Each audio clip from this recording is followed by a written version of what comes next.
All right, and my guest today is another Seattle to Arizona transplant. It's Mr. Terrell Brown. How you doing, man? I'm doing well. How you doing? Good, man. I think I'm adjusted. I'm like cold in the wintertime down here, so I'm like, all right, Yeah, I'm officially here. yeah.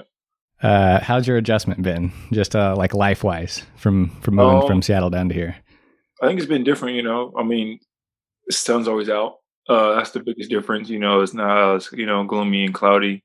I'm back home in Seattle, but I think it's going really well. I like it out here a lot. It's sometimes 60 degrees, 70 degrees. I mean, especially for Christmas, it was hot. Mm-hmm. Well, not hot, but like sun was out. I would say, but going back home was rainy and muggy and all that stuff. So it was nice though to get Right. to see the different, Christmas days, stuff like that. Yeah, yeah. You get to see the other side. It was especially this year. You never heard Christmas music. It never got cold. So I was like, it's really Not December exactly. 23rd? Exactly. No, legit. Like it didn't get cold. Like the only time it's get cold is like in the morning. Yep. Which But I after that, like enjoy now. yeah. But after that, around like 1 o'clock or 2 o'clock, it's hot outside. The sun's out, so it's nice. Hmm. That's awesome, man. What's your favorite part of being down here so far? Is it the sun? I mean, I miss the rain sometimes, so I wouldn't say it was the sun. Um, I'm just getting away from home a little bit. Kind of just find some different, culture down here. How people are down here. Something to see. Like kind of like travel the world type of thing, but in the same country as Seattle, and whatnot. So just seeing the differences. Hmm. Is this kind of the first place you moved? And obviously, no, you were into high school and everything like that, but Yeah, this is the first place I got moved like out of okay. state, so it's different. Like it ain't the same thing as back home Uh-huh. or anything like that. Were you thrown off at all? Because I also just recently transplanted down here like in August from Seattle. And I've moved before. When I was 18, I moved from Kansas to Seattle. And so I was like, all right, I could do anything. And then I moved down here and I was like, oh man, I'm like thrown off. Yeah, I ain't gonna lie. When I flew here at nighttime, it was like 9 o'clock, and it was like 85 degrees outside. And that's when you was like, "Oh my god!" Like it's hot. Like it's Hmm. in the August too. But they told me like this isn't the worst time of the year. August is like the cool down. So I'm like, man, June, July, I know it was like 100 every day. So I mean, like when at nighttime, like in the summer and early parts of fall, it's hot still outside at nighttime. Hmm. So yeah, it's different like that. It is. But I know a lot of people would probably like to hear you talk about basketball, so we can get on to that. Man, how has it been just playing in arenas without fans for you personally? Man, honestly, at first it was kind of weird, like, you grew up with somewhat of a crowd from, AAU, Pee Wee League and all that stuff with your family and friends there. And then now, you go into, games with just your teammates, people that you practice with or in like the trenches, what you would say. And that's what you get your like, your crowd from, that's what you get your adrenaline and pump from is your Hmm. teammates. So I could say like it was definitely weird first game playing. Well, our first game here was Gremlin State, and we had like our family here. But after that, they canceled. Like no family or anything can come. So then like we kind of just got adjusted. We knew going into the season, like it's more than likely like no fans would be in the games. But I think kind of like prepare ourselves for it. Hmm. Is there any benefits to it? Can you concentrate more? Is it easier to shoot? Like you saw in the bubble, people were going off. I wouldn't say it's a gift or a curse type of thing. Because when you're in your court, you kind of just focus on the court anyway. Like you ain't really focus on what the crowd's saying. Because I mean, Seattle U, we play GCU, and GCU's crowd goes crazy every game, stuff like that. So like, you really ain't too focused on like the crowd or anything. You just focus on like the coaches, your teammates, people on the same sideline as you and stuff like that. Hmm. And I think the whole world is like realizing things that they took for granted and they didn't Yeah, realize that they liked about the world. Is there anything you miss about having fans there, like that you didn't realize other than the obvious? man. Having just the family part, I would say. 'Cause I think my family flew down. We thought we could get like a couple games and they can see me play, but I guess it didn't work out with the county that we're in, Pima County, and like that. But like you take that things for granted. Playing at home and playing in Seattle U and Shoreline and stuff like that. Um, my family was almost at every game I played at home. Hmm. So I think it was like different, but I also feel like it was, I think you gotta have like a different type of mental, focus. So yeah. Right. And I think like that is something that people who've, they could have played sports one time and they can relate to that. You want your family there. You want your parents there. No matter Yeah. what, you could be, in your position right now, or you could be playing flag football or something. And that's pure. So that's interesting.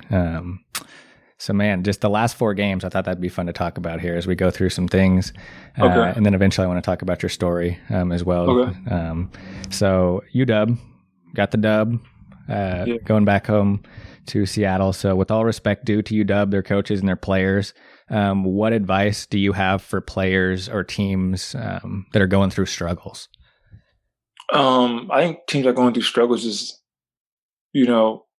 stay the course, like that in a game of basketball, football, there are ups and downs a lot, like for example, like the Pittsburgh Steelers, I think there was 12-3 in the regular season. They didn't, and at the end of the season they hit the low fall, like their drop, and they couldn't find a way to pick it back up. And then the Browns got hot towards the end of the season. They kind of like, showed up in the playoff game, and that's professional. Like they do it all the time. So I think that's the biggest thing is just to stay the course and, just be mentally prepared for all of it because, you never know what challenges are going to, happen, especially like during this time right now with COVID and everything.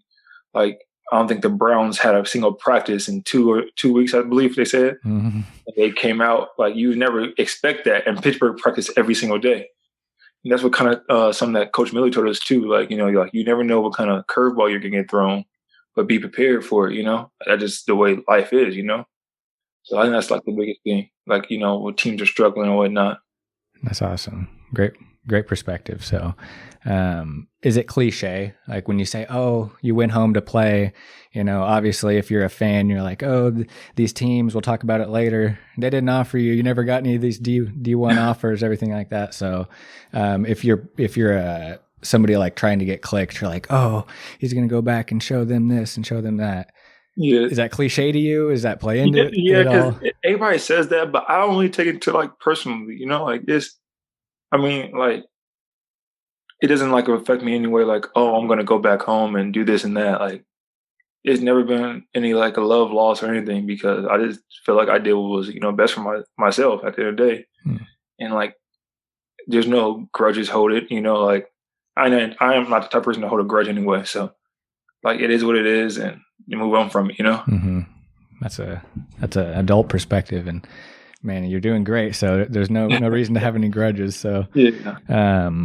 You go to Pullman, 86, 82.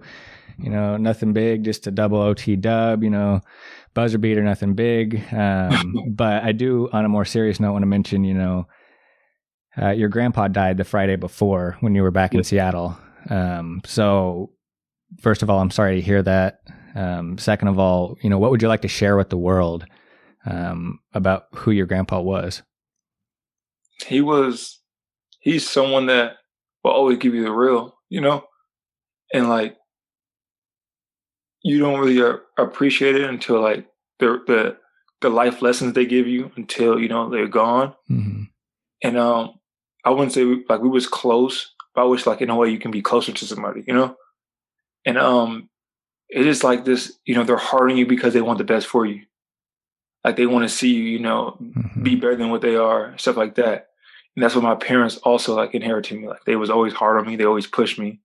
Everybody close to me always pushing me. Like I can have a good game. It's still not enough, But then you also appreciate when you get older because there's a reason behind it. And that's what I would say about my grandfather. Like he always used to like, get on me about little things, you would never like really like see. And I was just like, I didn't understand it at first, until you get older and you get more mature and you understand like, okay, like there's a reason behind it. So that's the biggest thing I would say, like, like there's a reason behind why he got on me, how he got on me. When I seen him, he would talk to me. The games he came to, like this stuff like that, go to his house for Thanksgiving and everything. So like there's a reason behind it. And I appreciate the reason behind it and I appreciate him for doing it. Man. Well, again, I'm sorry to hear that, but he sounds like a great man, and you got you're carrying it on for him. And I feel like a piece of when you have a family member dying, you know him that well, and you carry on a piece of them, and you evolve, Yeah. and that's always with you. So, back on the court, was that your first game winner? Probably not in your whole life, obviously, but maybe like, I know I had read somewhere it was you hadn't had what at Seattle U, Yeah, I don't like people always ask me that like after the game, they're like, "Is that your first game winner?" Uh-huh. Man, my college career, I mean, I had some free throws before in the game. Like it ain't been like something like that. Like late in the game. Yeah, late in the, like it was late in the game. I hit free throws, but like ain't never been like nothing like that on that scale. Too, you're playing a good Washington State team. With two good guards, Noah Williams and Isaac Bonton, and a talented team, talented coach and staff. And it meant more, even though there was no, like you said, like there wasn't no fans. It's still, you kind of still feel it because it's still a game, and you're still playing against somebody else that wants to win also. So yeah, like it was just like a crazy feeling to have, but I feel like the game, like that was I would say my first game winner in like college basketball. Maybe it's Shoreline. I really can't remember that far back, but so many games been played. So yeah. What do you remember about the play? I feel like it's never the thing people expect. Yeah. So the first overtime, I make the layup to tie us up to go into the second overtime. And I remember, I don't know if it was the first overtime or regulation, but we didn't get a shot up at the time to even give us a chance to score in the game. So I knew that the clock was going down, and shot clock was going down, and the game clock. And in my head, I was like, all right, like they put me in the middle. I played here before, like at Seattle U, I used to always put the middle of the zone. So like, okay, I'm comfortable being here too. And I just popped out, and I was like, I didn't know how much time was on the shot clock, maybe 4 or 5 seconds, 3 seconds. And I knew I didn't want to put my team in another bad position to shoot something crazy. Because I feel like the angle I had was right straight in the middle. So either it's going to be, back rim or swish. I didn't know it was going to be banked, honestly. Like it felt good when it left my hands and everything, but I didn't know it was going to be like a bank shot. And it's kind of crazy because today in practice, I hit a bank 3-pointer today, and it was like, we've seen that before. So it was kind of funny today, actually, how it all comes around. But I just want to get an opportunity to win the game because we was down by 2, I believe, at that point, if I'm not mistaken, or maybe 1, but I think it was 2. And I just want to get us an opportunity to win the game. And I was like, I'm going to take the chance. I didn't want to put my Jamal Baker or James McKenzie in a bad position to just throw up something, like a grenade, you would say. So, yeah. That's a moment, obviously, that people think about their whole life. Yeah. Did it feel different than you thought it would? It was crazy because I didn't see how close, the defender's hand was to me at first. Like, you just shoot it, but you don't realize, like, who was next to you until you see the film. And I didn't see that one of the players in the zone was like a top of the key, had a hand up on the shot. And, we got back to the locker room. They was like, man, like, great shot. Like it happens like that sometimes. And, kind of just ride with it, I would say. Yeah, I was going to say, I don't know if you called bank, but your grandpa sure did. Man, he for sure did. I usually tell my teammates, like, it's like, like the ATM stays open late night. So that's just how I went in that night, the ATM deposit.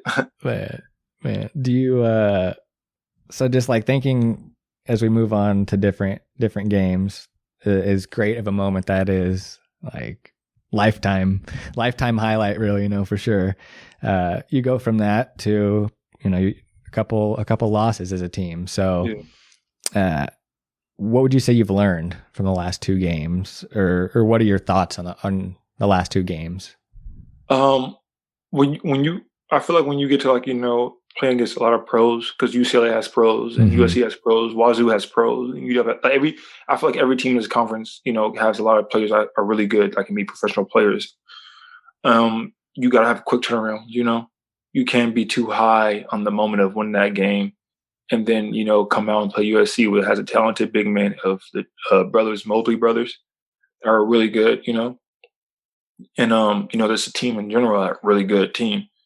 You gotta always just stay balanced, and learn from your mistakes, from even your wins sometimes. And that's like the thing you learn. Like, you kind of like you lose 2 games, and you kind of like, people are like it's the end of the world. But I feel like us as a team, like we know that we can pick it up. we haven't had our best defensive game in, some time. And that's kind of where we dropped off at. And that's been our, I would say our focal point for the full season is defense. And we kind of lost that edge in a way. And I would say, learning from those last 2 losses is that rebounding and defense kind of like wins games at the end of the day. What have you learned about defense as you've gone to, I don't want to say at the next level, but to the level you're at now and the place you're at now? Scouting. I would say scouting is a big thing. Because when you get to this level, you try to figure out things you can take away from good players. And players are good at this level. They can use right, left hand, pull-ups, threes, and you see more people are not this one-dimensional. They can drive it, they can shoot it, big, physical, and stuff like that. So I think the more you watch film, the more you understand the scout and grasp it, you can take things away from the other teams. And this is going to seem a little bit random, but as I'm thinking of it and I'm hearing your answer, like, especially in your position, what makes you good at decision making? Is it reps? Is it? I think for myself, it's just trial and error, I would say. You try things, if it doesn't work out, then, you don't give up on it, but you still know in the back of your mind, like, okay, I tried this before. But I feel like also for myself, it's like just watching so much basketball and just understanding the game more and more and like, grasping it, because for myself, I watch a lot of film with the coaching staff, by myself. Like I'll watch a game over, and a lot of players on our team does the same thing. Like we watch film a lot. And that's the biggest thing is just like, you see what you did messed up on. And now, like the next time you play, either the same team or a different team, you see like, okay, that's what happened last time. It didn't work out that time. But now we have a counter to that, things like that. So that's what I think, like, watching film and trial and error. Right. As I watch basketball more and more, it seems like that's, even to like a really small detail, it's just a bunch of different decisions. Yeah. That you have to make in like a split second and make it seem natural, not throw this off or that off, the timing of this or that. Exactly. And that's what like all the best players do, it's just like, I wouldn't say I'm on the level of LeBron James or anything, but like his decision making is what makes him great. Like all the guys, Dame Lillard, Stephen Curry, like you're like, why did he do that? What made him do that right there at that moment?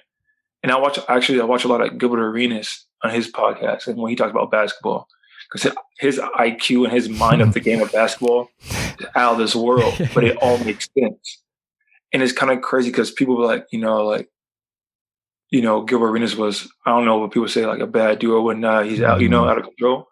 But when it comes to basketball, I don't know him personally, but when it comes to basketball, I'll talk to Gilbert Arenas for 24 hours a day, the whole day about basketball because he understands it, he gets it, right, and stuff like that. So it's kind of like interesting to hear, how he takes that at a professional level, and then kind of like trying to use his tricks and what he thinks about different players on that level, and like compare them to my level, and like different ways they score, this and that, because he breaks down the game really well. Mm-hmm.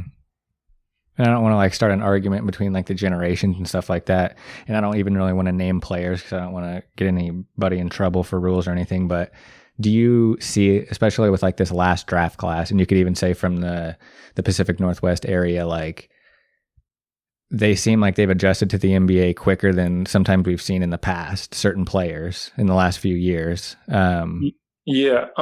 It's just a different type of NBA, I would say, watching, I remember, I don't know if it was 2006 when the Cavs played, not the Cavs, but the Nuggets played the Lakers in the Western Conference Finals or something like that. Mm-hmm.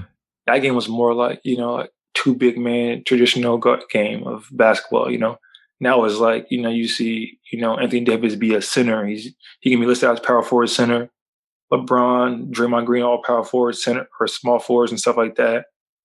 So it's just like a different type of game now, It's just more like fundamentals and skill, like fundamentals always came first, like with Luka Doncic, for example. Right. And then like dudes like small guards, like you say CJ McCollum, Fred VanVleet with a lot of skill, hard and grit and stuff like that. Right. And this is also another random question, but I want to throw it in there for all my people listening. Like I have the people in Seattle that listen, but I also have this audience in Goodland, Kansas, a small audience, but it's a small town, 300 miles away from anything, Denver's the closest thing, Northwest Kansas, So I've seen there's like a path that you can follow not to say your talent isn't crazy and you put a lot of work in, but there's also seemingly like a path that you can follow to get where you want to go that maybe somebody that's more isolated like that wouldn't necessarily have. What advice would you have for people in that position? I would say,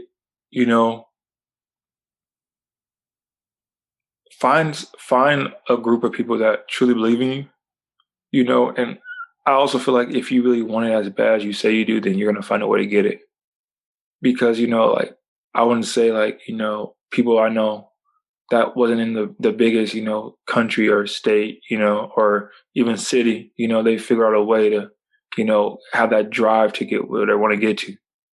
And I would say that also, from, people from small cities, like, for example, like Fred VanVleet, I don't know where he's from in Illinois, but like, I think it's like Rockford or something like that. Yeah. Like, it's more small, but like, he had that drive in him, that passion that he wanted to, get to the NBA. Or he probably didn't think he would be this far, but, it kept that chip on your shoulder, people say. So I think that's like, find that drive, find that motivation. And I always feel like, you do it more for people that like, it's not for yourself. Like my motivation is not about me doing this. It's like for my siblings, like showing them that they have a chance to, be good or great at something, wherever they want to achieve, they have that opportunity too.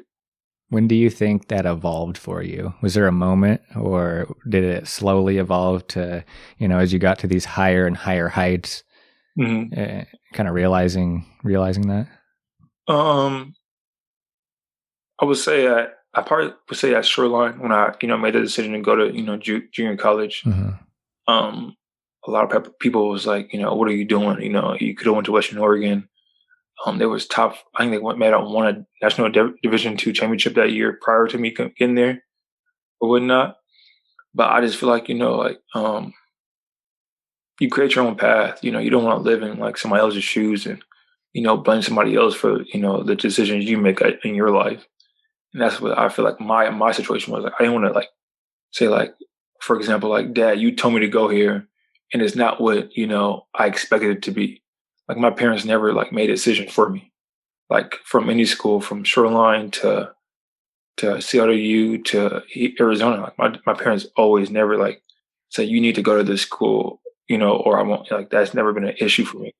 So I feel like like showing that like going to CLU, you can, or not Shoreline, you can do something different, and like people think JUCO is bad, redshirting is bad, and it actually helped me out a lot because when you get to like a college level, you see the physicality of the game is different. Like my first screen of a scrimmage at Western Oregon, I got hit. He was just like, "Welcome to college." Like, it was the hardest screen I ever got hit by. I was like, "Yo, I got to start lifting like for real."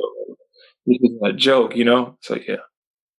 So I think like when I got to Shoreline, I created my own, kind of little journey, I would say, and I appreciate it like a lot more than some I would have did like if somebody else told me to do it and I didn't really want to do it, Right.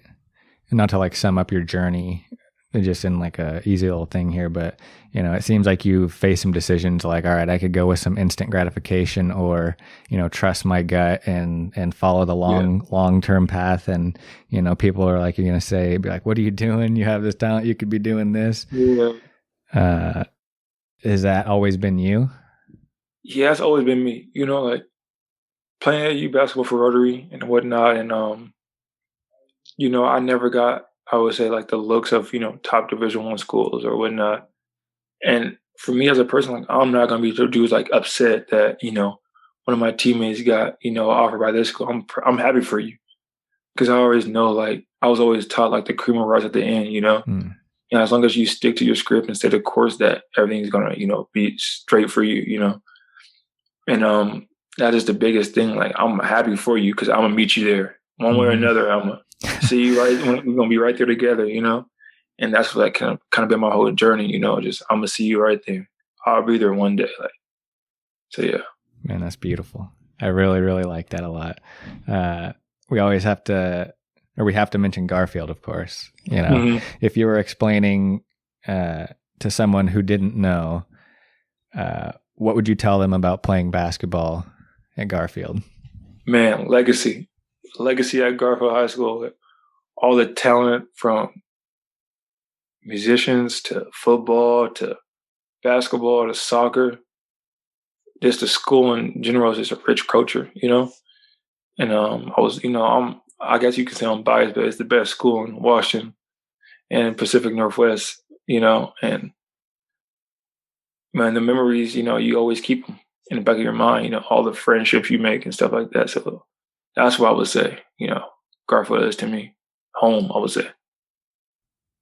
I don't know if there's, if you don't want to mention anything, I don't think it matters since these players are obviously not in school anymore, but who are some of your mentors that really made a difference in your life and in your career? Maybe at Garfield or before? Man, all them dudes actually like growing up watching like Tony Rowan play. Man, he had middle school games packed, like I was in elementary school, I think, and he had middle school games like packed out and stuff like that. That's like crazy to see happen. And then I was also in middle school, and I ain't even gonna lie. I'll never forget this. 8th grade at Washington Middle School, we had like a lakeside visit. Like you can take a group of like kids, like a group of like 10 or 15 of us to Lakeside. And that's when Tremaine went there, Tremaine Isabel. Mm-hmm. And he turned like he made it happen at that school. Like people forget, like he took that team to a championship, a 3A championship. It's like unheard of. But even going to when they played Seattle Prep in that small gym, and it was like wasn't brand new how it is now or whatnot. But I remember going to see Tremaine put somebody on 30 or something like that in their head. So like, and then he eventually transferred to Garfield, and that was like someone I wanted to ask questions because he's been there before. He was going to go to a big time program. He went to a big time program with Missouri and stuff like that. So Tremaine Isabel was someone like I looked up to as a mentor. Talked to him about basketball. That was like closer to my age. And Brown Blake for sure. Like he's a big brother to me. Like I still talk to him while he's overseas playing. So yeah. Yeah, shout out to them. That's hilarious. Tony wrote and selling out middle school games. I'll never forget. I legit left my elementary school like right when this bell rang to go watch him play at Washington Middle School against Glenn Brooks actually, and they best friends. So it was kind of more to the game. So it was kind of crazy. Like, that's why I went to Washington. Tony Rowan was the reason for all that. Man, yeah, shout out to him. He's put on so many times. I would remember when you would get these big stars at the Pro-Am, and I feel like he was offended every time, and he would play on the other team and go so hard. Yeah, nah. Don't matter Kyrie, Blake, doesn't matter. That's who he is, a dog, for sure. Yeah, shout out. Just like you kind of like want to, like you gotta get that edge. You from like me and him still like talk to this day, and that's where you get the edge from. And also, a person I don't know how I forgot to mention, DeJounte Murray. Like he played in a talented team in Rainier Beach, and he wasn't like the first or second or third option, but he did what he needed to do, and then ended up becoming that player, in the state of Washington, and that's what someone I also looked up to and still talk to today. DeJounte Murray, like me and him talk, not every day or anything like that, but if I need something to talk about, ask him questions, he's right there, and it's like his story and his like basketball journey. I mean, nobody thought he would be one and done at UW, and he went against all odds, and I feel like he got it done, and he's still in the league, contributing. He had like 25 last game or something like that. He's having like 20 points this season or something like that. You realize it's like he's coming into his prime now, and it's getting scary. Exactly, and you're seeing it, and it's like scared because like you see his stat sheet, and he's triple double, double double, 25 points, like, and it's against like he's doing it against like every team in the NBA is good, but he's doing it against like the Lakers, like he's the Pelicans, like he's showing up for those games, like like he likes that moment, So, yeah. A last name very well is Noel. So talk to me about playing with Jalen, and then this is one that I did get cleared. You can talk about his younger brother Shane, who's an Arizona signee. Yeah, playing with Jalen Noel, man, he made the game so easy for you. I mean, at Garfield, man, I would say you call him young Kobe or something like that. Like 808 jump shot, post up game, you shoot the three, athletic. Jalen did it all. Actually, he would play defense if you need him to play defense, and he wanted to play defense. And I think our relationship built, playing together in AAU more than at Garfield, but it got better at Garfield too, because he was younger than me, but we also played on the same AU team, but he played up with us. And, it was just, he made the game easy for us. Like, you see, we knew if you had the ball in his spots, it's going in. You can get back on defense. And that was like the funnest time I probably like had with like playing with somebody. And me and Jalen still talk to this day. Like, Jalen's a great dude. Great dude off the court. On the court, we played this summer, pickup games and stuff like that. And it was fun, It's always fun playing with Jalen. Yeah, he's shown it, man. He's gonna get his opportunity, and he's gonna be another Seattle name, man. I think the preseason game he played like in the fourth quarter, and he only had like 20 points or something like that, or like he had something crazy like in the fourth quarter only. And I think it was like 10 minutes, I think, or something like that. He had like 20 points. I'm like, that's what he does. Yeah. He gets it going fast. Yeah, exactly. And then it's like a faucet, and you're just like, wait, what can I do? Hold on. And what he didn't show, actually, like he more athletic than people think he is too. Like, he athletic, and he's shown it now. Like, he's dunking. And I know he was hurt at the beginning of the season, but he's gonna get his groove back, and he gonna make somebody happy soon. I know when his opportunity comes, he gonna make somebody happy. Yes, sir. Yes, sir. And for the Arizona fans, what do you know about Shane? Man, Shane's he's like 6'6". He at least 200 pounds. He's a big body, but he plays guard. And like, he a lefty, he can shoot it. He can do it all. I feel like and the sky's the limit for Shane, for sure. Like, playing against us, seeing us grow up, I think that's like going against Jalen. We played this summer also when he at EBC in Kirkland. He came there and held his own against us. It was a lot of Division I players there. Some pros was there too. Those runs are crazy. Yeah, and he held his own. And I mean, he was a junior going to be a senior. So I know like he's smart enough to take the lessons that, we did play with and use it for his game, how to use his body. And that's what he's always been good at, how to use his body, how to get to his spots. He's athletic too. And sky's the limit for him. Like, he's going to be a really good player for sure. Like, I know that, like, for sure he's going to be really good. Man, I won't take up too much of your time, but I do want to know as we start to wrap up anyway here, as we get on through your story, man, it's a story because we haven't even gotten to, man, like, so you're a 2-time state champion. Man, if you're writing a movie, like, all right, man, 2-time state champion, he's going to have these Division I offers, he gets mailbox, he's going to be stacked that high.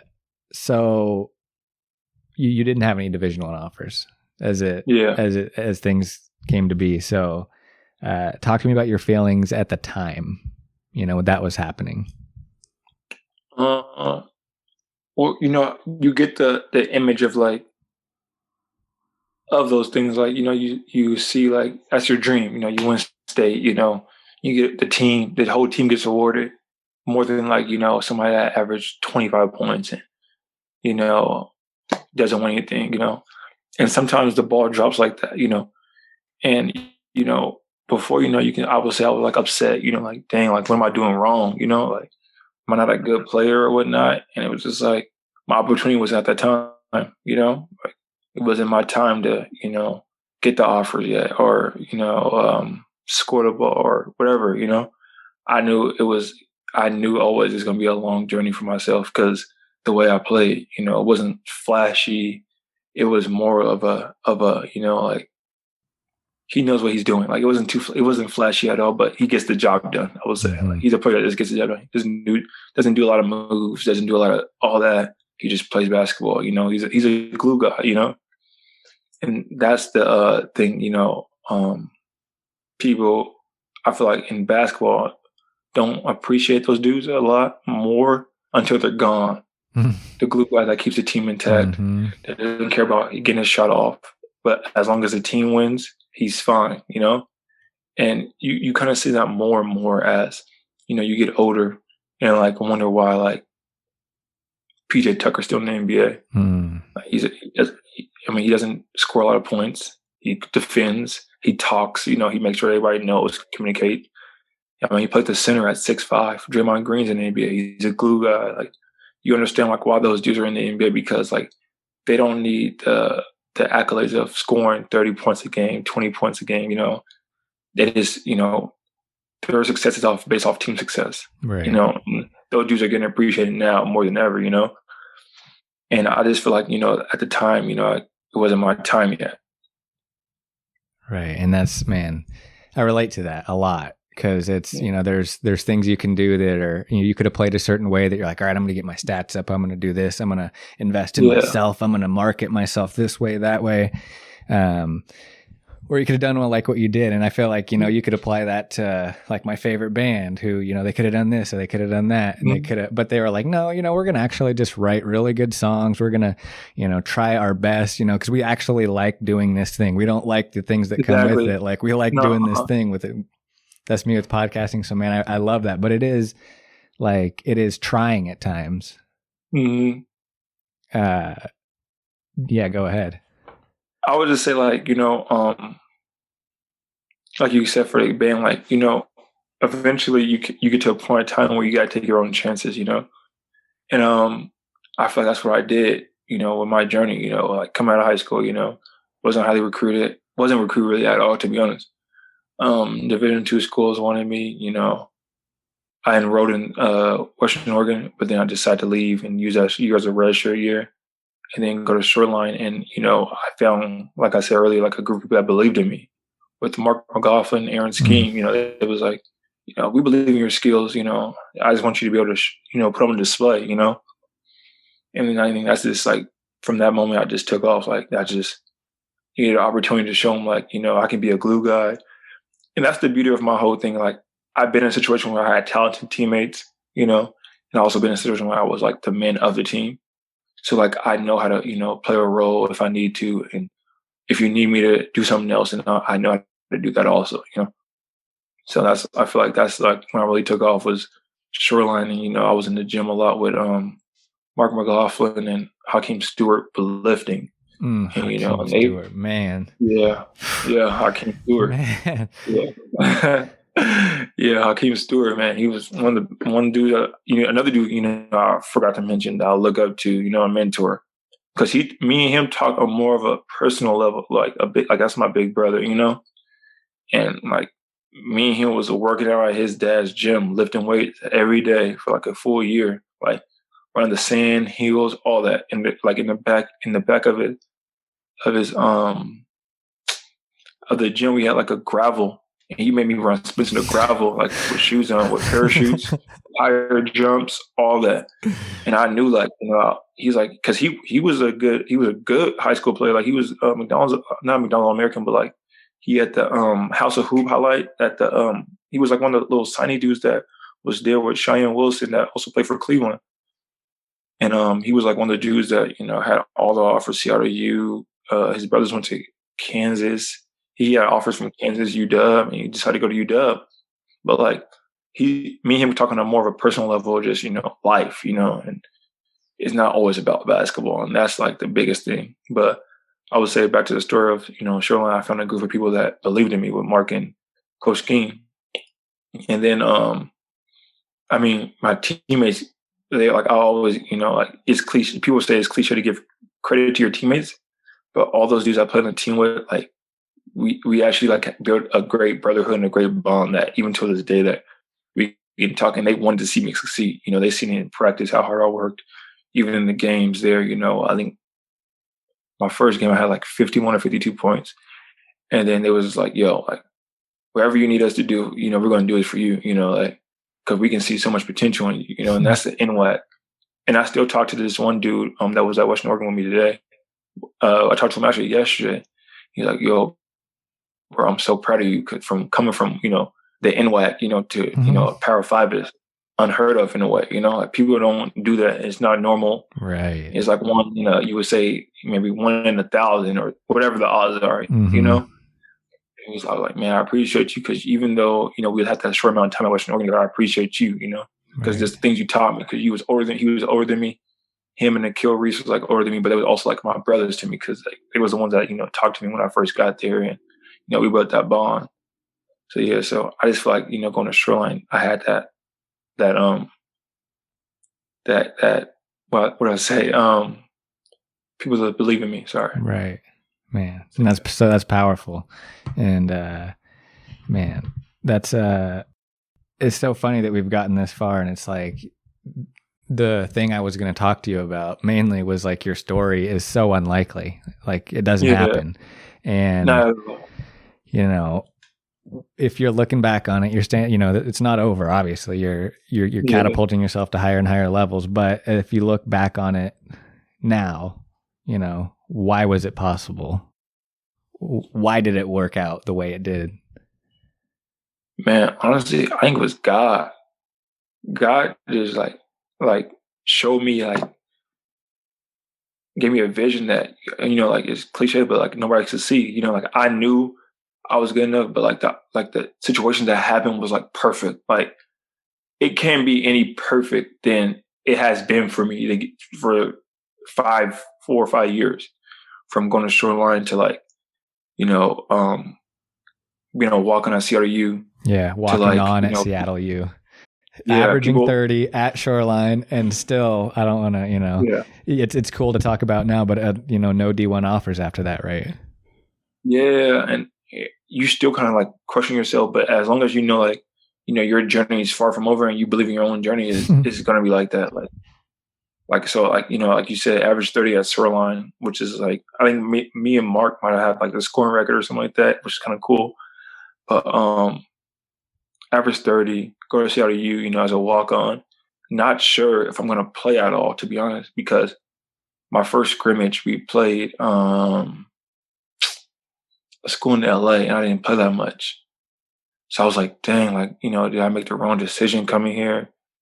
You know, but then you tap into that, like, you know, like I belong here, you know? And then I had another scrimmage against Idaho, I believe, and I played a lot more. And what happened, what is crazy, that one of these dudes that had a scholarship actually became like a rugby player and went back home.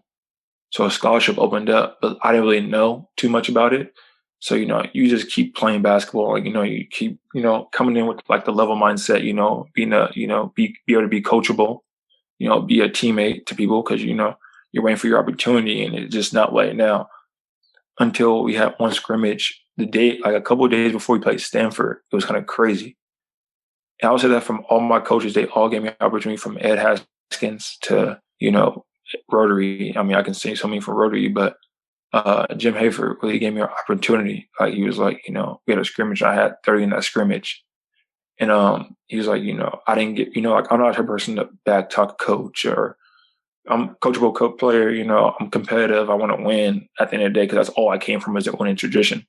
Like, you know, like I've never lost, like, personally before, you know, I never lost that many games at Shoreline in like a full year, because at Garfield, you know, we're losing 2 or 3 times, you know, 5, 6 times, you know, in 4 years.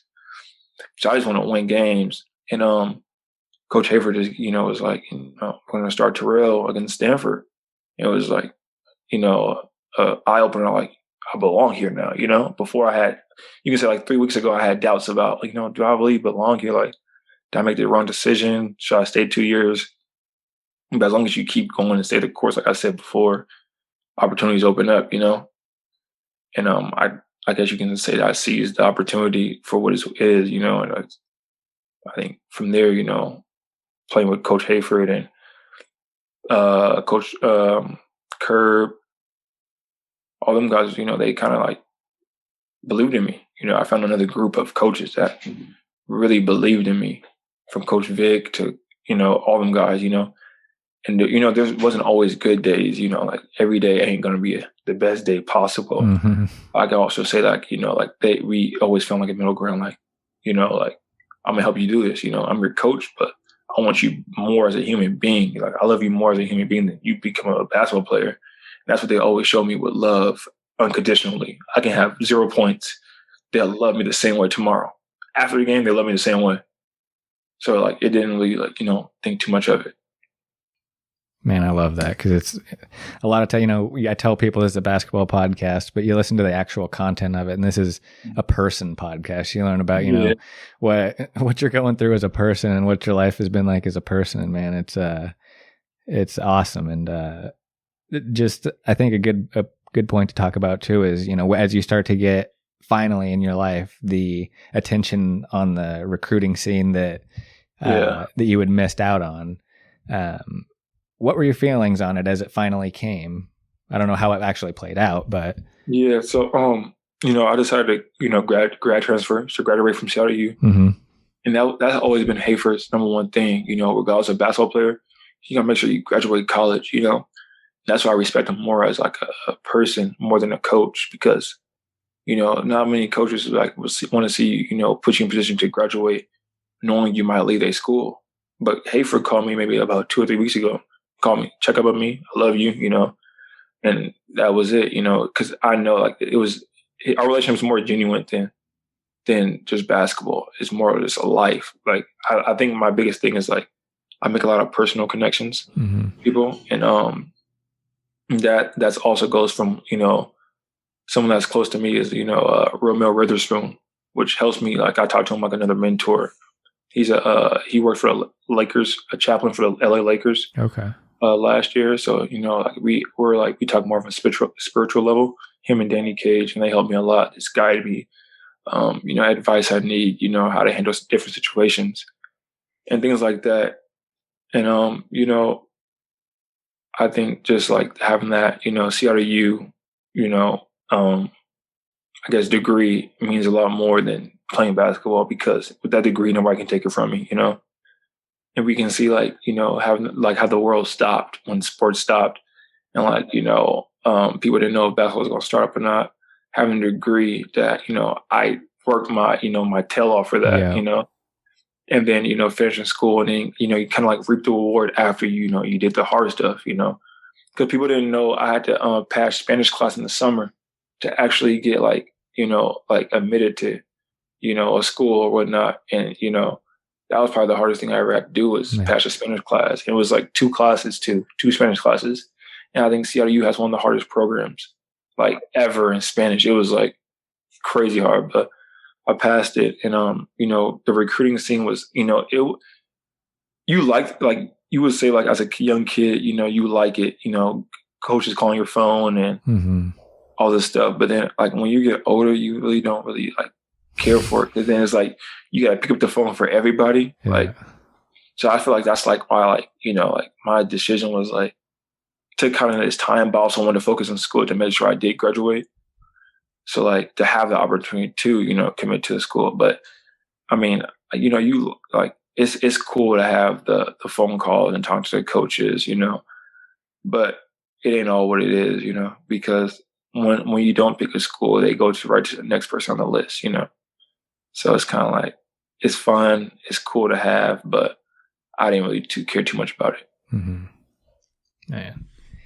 And I promise this is how we wrap up here. I know you're all good. This has been fun, man. It's a great story to talk about, and yeah. So again, like this is good to talk about your journey, because you're in the position you're in. You've overcome a lot, like you say. Even with your schooling, that's another thing I should touch on. Obviously that was tough for you at points in your life, and that's the case for a lot of people, whether athlete or not. Like, what finally clicked for you? If you don't mind me throwing that in there. As in, like, what clicked for me to get through everything? Yeah, because like you did how much school? You did it all in a year, like what usually takes 2 years, right? So at Shoreline, so I knew it clicked for me at school when I had to get my AA in a year. Right. And, AA usually takes 2 years. Yeah. I got my AA in a full year at Shoreline to get into Seattle U to become a walk-on. So I was like, okay, like I took 75 credits in 1 year. And that's like, people don't take, like, that's just like, what do you, like, summer, like, there was no summer for me. It was straight schoolwork. Like, I'm doing, like, I had a gardening class. Like, I did, like, plant stuff. Like, I was on weekends at night, I'm doing homework. Everybody else was enjoying their summer, Out of the pea patch. Man, exactly. So I'm out here, like, looking for plants and stuff like that. And, like, everybody else is, like, enjoying their summer. I'm like, like, it's all going to work out at the end. For me to go through all this, like, in a way you think like it has to work out. And if it doesn't, then we're going to keep figuring out a way to, try to make it work. But like, that's when it finally clicked for me school wise. And then like, I had to take, I think 20 credits to graduate, or 25 my spring quarter at CRU to graduate and then not including the Spanish. I did that and finished that last spring.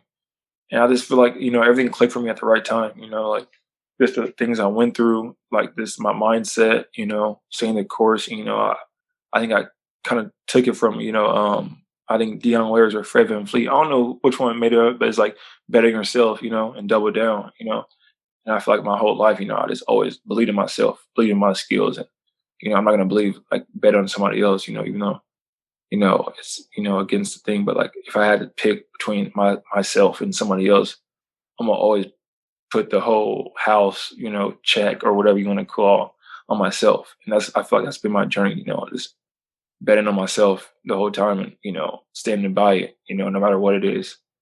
Man, and you're a great person to look up to for that. Mm. And the band I was talking about was Rush. I have to shout out to them because that's them too. It's like you're only going to you can attract more people if you want it, but you're going to attract like the people you want and the people that are like you and the people that get it. Yes. Mm-hmm. So exactly. Around you. Exactly.